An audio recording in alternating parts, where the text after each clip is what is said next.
Well, happening today, a hearing is scheduled in Polk County on Republican Governor Kim Reynolds' motion to challenge the injunction on the state's fetal heartbeat bill. The bill outlawed abortions at 6 weeks of pregnancy, and the legislature passed it and the governor signed it back in 2018. However, there's been a permanent injunction since early 2019.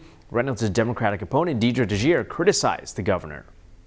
The fact that our governor, just days after the Supreme Court decided to relinquish its duty to protect a woman's right to choose, sent a signal that this hearing needed to happen.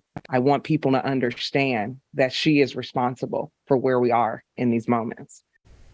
So let's show you how we got to this point. After Reynolds signed that bill in 2018, Planned Parenthood of the Heartland filed an injunction essentially stopping the law from happening until it could be taken up and decided on by a court. In 2019, a district judge struck down the bill, citing an Iowa Supreme Court opinion of a different case. That decision essentially placed a permanent injunction on the law, which is what Reynolds is now fighting.